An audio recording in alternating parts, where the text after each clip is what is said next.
प्रणाम है आप सभी का और स्वागत है आपका हमारे चैनल आत्म से अध्यात्म की ओर में। आज हम इस वीडियो के माध्यम से जानेंगे श्रीमद् भागवत महापुराण के 7वें स्कंद के 3 अध्याय के विषय में। सतगुरु सतराम आदि माता अलख निरंजन होवहु वांछित फल दोहक भंजन। ओम श्री गणेशाय नमः। अथ तृतीयो अध्याय।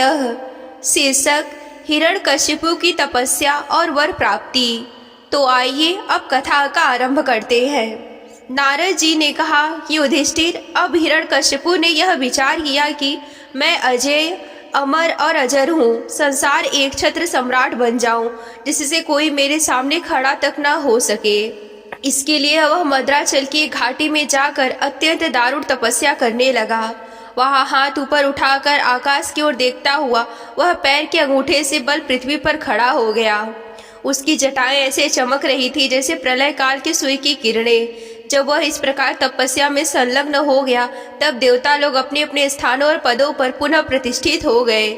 बहुत दिनों तक तपस्या करने के बाद उसकी तपस्या की आग धुएं के साथ सिर से निकलने लगी। वह चारों ओर फैल गई और ऊपर नीचे तथा अगल बगल के लोगों को जलाने लगी। उसकी लपट से नदी और समुद्र खौलने लगे। द्वीप और पर्वतों सहित पृथ्वी डगमगाने लगी। ग्रह और तारे टूट टूट कर गिरने लगे तथा 10 दिशाओं में मानो आग सी लग गई हो। हिरण्यकशिपु की वह तपोमयी आग की लपटों से स्वर्ग के देवता भी जलने लगे। वे घबरा कर स्वर्ग से ब्रह्मा लोक में गए और ब्रह्मा जी से प्रार्थना करने लगे कि हे देवताओं के आराध्य देव जगतपति ब्रह्मा जी, हम लोग हिरण्यकशिपु के तप की ज्वाला से जल रहे हैं। अब हम स्वर्ग में नहीं रह सकते। हे अनंत, हे सर्वाध्यक्ष, यदि आप उचित समझे तो अपनी सेवा करने वाली जनता का नाश होने से पहले ही यह ज्वाला शांत कर दीजिए। भगवान, सब कुछ आप जानते ही हैं, फिर भी हम अपनी ओर से आपसे यह निवेदन कर देते हैं। जिस अभिप्राय से यह घोर तपस्या कर रहा है उसका विचार है कि जैसे ब्रह्मा जी अपने तपस्या और योग के प्रभाव से इस चराचर जगत की सृष्टि करके सब लोगों के ऊपर सत्यलोक में विराजते हैं, वैसे मैं ही अपनी उग्र तपस्या और योग के प्रभाव से वही पद और स्थान प्राप्त कर लूँगा। क्योंकि समय असीम है और आत्मा नित्य है। एक जन्म में नहीं अनेक जन्म, एक युग ना सही अनेकों युगों में। अपनी तपस्या की शक्ति से मैं पाप पुण्य आदि से नियमों को पलटकर इस संसार में ऐसा उलट फेर कर दूंगा जैसा पहले नहीं था। वैष्णव आदि पदों में रखा ही क्या है, क्योंकि कल्प के अंत में उन्हें भी काल के गाल में जाना पड़ता है। हमने सुना है कि ऐसा हट करके वह घोर तपस्या में जुटा हुआ है। आप तीनों लोगों के स्वामी हैं। अब आप जो उचित समझे वही करें। ब्रह्मा जी, आपका यह सर्वश्रेष्ठ परमनिष्ठ पद ब्राह्मण और गौवों की वृद्धि, कल्याण, विभूति, कुशल और विजय के लिए है। युधिष्ठिर, जब देवताओं ने भगवान ब्रह्मा जी से इस प्रकार निवेदन किया तब वे भृगु और दक्ष आदि प्रजापतियों के साथ हिरण्यकशिपु के आश्रम गए। वहां जाने पर पहले तो वे उसे देख ही ना सके, क्योंकि दीमक की मिट्टी, घास और बांसों से ही उसका शरीर ढक गया था। चींटियां उसकी मैदा, त्वचा, मांस और खून चाट रही थी। बादलों से ढके हुए सूर्य के समान वह अपनी तपस्या के तेज से लोगों को तपा रहा था। उसको देखकर ब्रह्मा जी भी विस्मित हो गए। कि ब्रह्मा जी ने कहा कि बेटा हिरण्यकशिपु, उठो उठो, तुम्हारा कल्याण हो।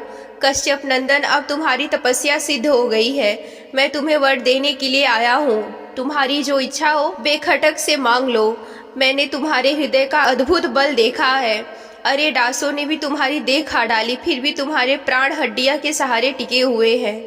ऐसी कठिन तपस्या ना तो पहले किसी ऋषियों ने की और ना ही कोई आगे करेगा।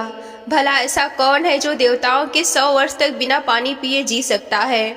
बेटा हिरण्यकशिपु, तुम्हारा यह काम बड़े बड़े धीर पुरुष भी कठिनता से ही कर सकते हैं। तुमने इस तपोनिष्ठा से मुझे अपने वश में कर लिया है।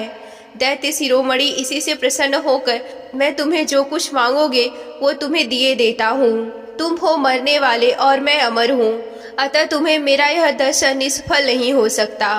नारद जी कहते हैं कि युधिष्ठिर, इतना कहकर ब्रह्मा जी उसके चींटियों के खाए हुए शरीर पर अपनी कमंडलों का दिव्य और अमोघ प्रभावशाली जल छिड़क दिया। जैसे लकड़ी के ढेर में आग जल उठे, वैसे ही जल छिड़कते ही बांस और दीमकों की मिट्टी के बीच खड़ा हुआ। उस समय उसका शरीर सब अवयवों से पूर्ण होकर बलवान हो गया। इंद्रिया में शक्ति आ गई, मन सचेत हो गया। सारे अंग वज्र के समान कठोर और तपाए हुए सोने की तरह चमकीले हो गए थे। वह नवयुवक खड़ा हो उठा। उसने देखा कि आकाश में हंस पर चढ़े हुए ब्रह्मा जी खड़े हैं। उन्हें देखकर उसे बड़ा आनंद हुआ। अपना सिर पृथ्वी पर रखकर उसने उनको नमस्कार किया। फिर अंजलि बात कर नम्र भाव से खड़ा हुआ और बड़े प्रेम से अपने निर्विनेश नैनों से वह देखता हुआ गदगद वाणी से स्तुति करने लगा। उस समय उसके नेत्रों में आनंद के आंसू उमड़ रहे थे और सारा शरीर पुलकित हो रहा था। हिरण्यकशिपु ने कहा कि कल्प के अंत में यह सारी सृष्टि के काल के द्वारा प्रेरित तमोगुण से घने अंधकार से ढक गई थी। उस समय स्वयं प्रकाश स्वरूप आपने अपने तेज से पुनः इसे प्रकट किया। आप ही अपने त्रिगुणमय रूप से इसकी रक्षा और संहार करते हैं। आप रजोगुण, सतत्वगुण और तमोगुण के आश्रय हैं। आप ही सबसे परे और महान हैं। मैं आपको नमस्कार करता हूँ। आप ही जगत के मूल कारण हैं। ज्ञान और विज्ञान आपकी मूर्ति है। प्राण, इंद्रिया, मन और बुद्धि आपके विकारों के द्वारा अपने आप को प्रकट किया करते हैं। आप मुख्य प्राण सूत्र आत्मा के रूप में चराचर जगत को अपने नियंत्रण में रखते हैं। आप ही प्रजा के रक्षक भी हैं। भगवान, चित्त, चेतना, मन, इंद्रिया के स्वामी आप ही हैं। पंचभूत, शब्द आदि विषय और उसके संस्कारों के रचयिता भी महतत्व के रूप में भी आप ही हैं। जो वेद होता है, अर्धयु होता है, ब्रह्मा और उद्राता इन ऋतुजों से होने वाले यज्ञ का प्रतिपादन करते हैं, वे आपके ही शरीर हैं। उन्हीं के द्वारा अग्निष्टोम आदि 7 यज्ञों का आप विस्तार करते हैं। आप ही संपूर्ण प्राणियों के आत्मा हैं, क्योंकि आप अनादि अनंत अपार सर्वज्ञ और अंतर्यामी हैं। आप ही काल हैं। आप प्रतिक्षण सावधान रहकर अपने क्षण, लव आदि विभागों के द्वारा लोगों की आयु छीण करते रहते हैं। फिर भी आप निर्विकार हैं, क्योंकि आप ज्ञान स्वरूप परमेश्वर, अजन्मा, महान और संपूर्ण जीवों के जीवनदाता अंतरात्मा है। प्रभो, कार्य, कारण, चल और अचल ऐसी कोई भी वस्तु नहीं जो आपसे भिन्न हो। समस्त विद्या और कलाएं आपकी शरीर है। आप त्रिगुणमयी माया के अति स्वयं ब्रह्मा है।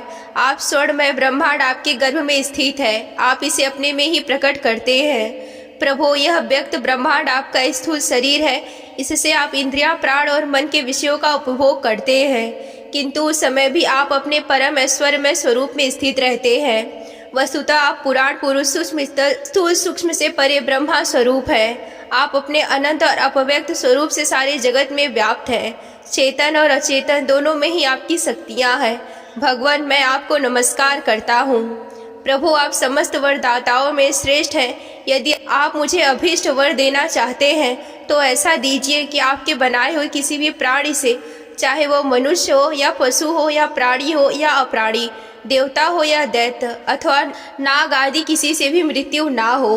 भीतर बाहर, दिन रात्रि में आपके बनाए प्राणियों के अतिरिक्त और किसी भी जीव से, अस्त्र शस्त्र से, पृथ्वी या आकाश में कहीं भी मेरी मृत्यु ना हो। युद्ध में मेरा कोई सामना ना कर सके। मैं समस्त प्राणियों का एक छत्र सम्राट बन जाऊं। इंद्रिया आदि समस्त लोकपालों में जैसी आपकी महिमा है, वैसे ही मेरी भी हो। तपस्वियों और योगियों जो अक्षय ऐश्वर्य प्राप्त हो, वह मुझे दीजिए। यहीं पर श्रीमद् भागवत महापुराण के 7वें स्कंद का 3रा अध्याय समाप्त होता है। अगर आप श्रीमद् भागवत महापुराण की कथा में रुचि रखते हैं और विस्तार पूर्वक वर्णन हुई सुनना चाहते हैं तो हमारे चैनल को सब्सक्राइब कर लें। ये अध्याय आप सभी को कैसा लगा हमें कमेंट करके बताएं। आज के वीडियो में बस इतना ही। मिलते हैं अगले वीडियो में। तब तक के लिए आप सभी को जय आदि शक्ति भोलेनाथ जी। हर हर महादेव।